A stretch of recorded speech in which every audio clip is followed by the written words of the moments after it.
Good morning, friends. Myself Alpesh sir from Orihan Coaching, and I am with the new video for the construction, and it is exercise 11.1, question number 3.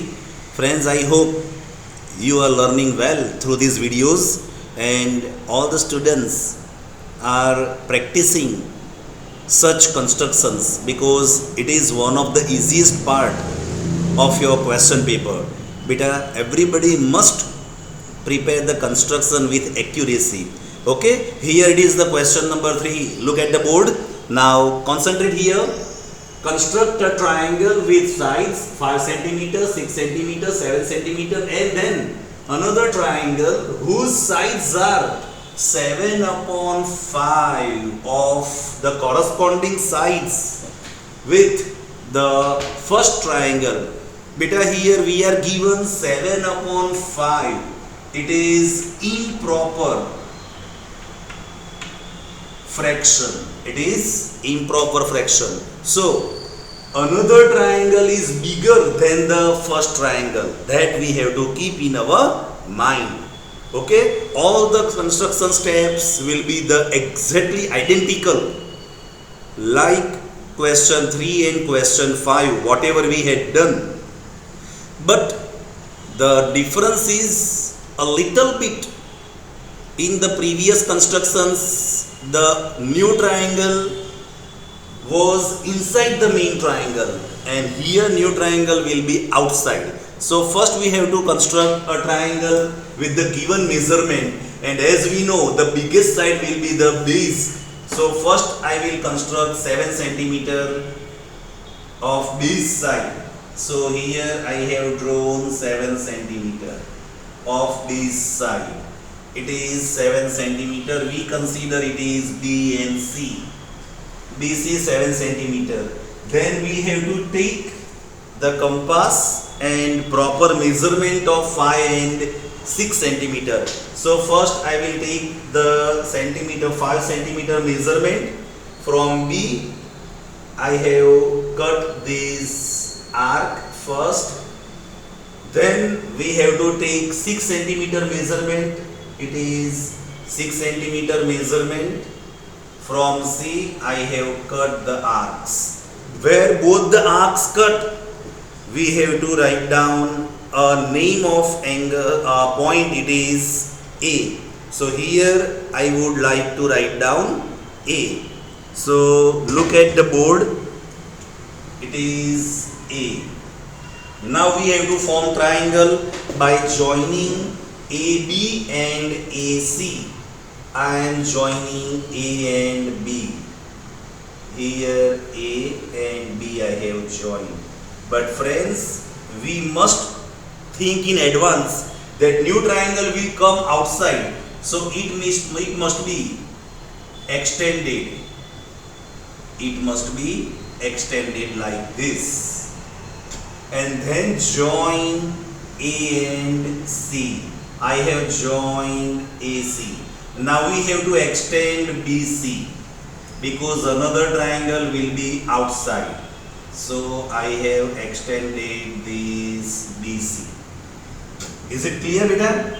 I hope this first step you understand, and it is make triangle ABC with the given measurement. Now we have to make 7 upon 5 ratio. So the same steps I will draw an acute angle from B. So it is an acute angle from B. It is BX. So angle XBC is acute angle. On this acute angle we have to make 7 equal parts. In the previous construction I had informed that whatever the biggest number, that many parts we have to do. So here I will make 7 equal parts. See, it is 1, it is 2, it is 3, it is 4, it is 5, it is 6, it is 7. So 7 equal parts we have to do. Now in the previous construction, first we have to write down part 1, part 2, part 3, part 4, part 5, part 6, part 7. All where I have to make the dots, means point. Now if it is proper fraction, then we have to join last part with the C. But here it is improper fraction. Mind well friends, here you have to concentrate that fifth part, whatever we are given smaller number, that many part will be connected with the C.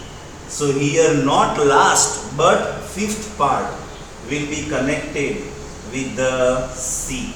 So CP5 I have to draw.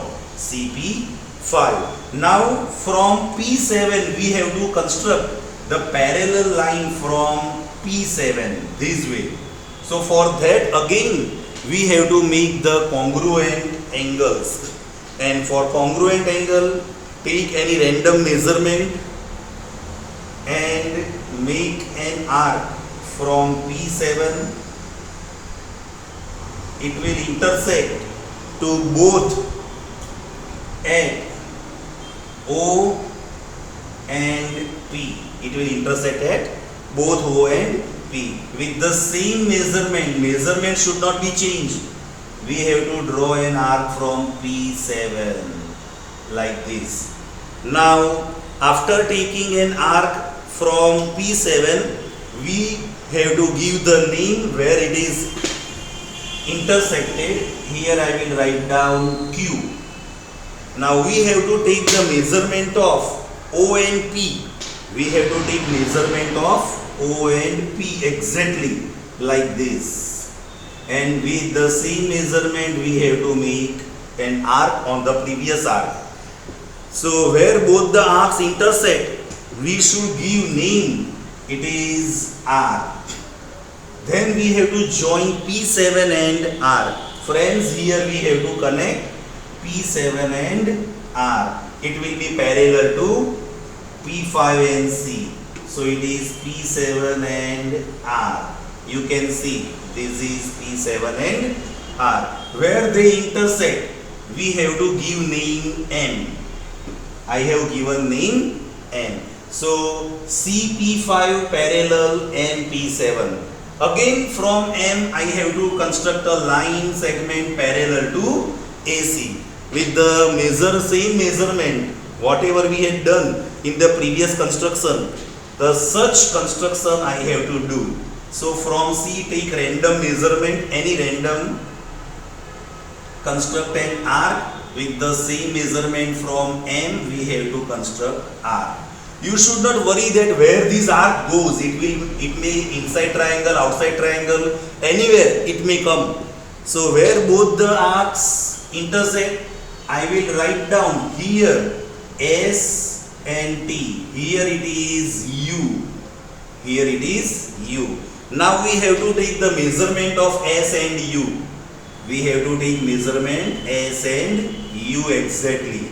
This. And from U we have to cut the arc. Where both the arcs intersect, we have to give name. It is V. Now we have to join M and V. We have to join M and V.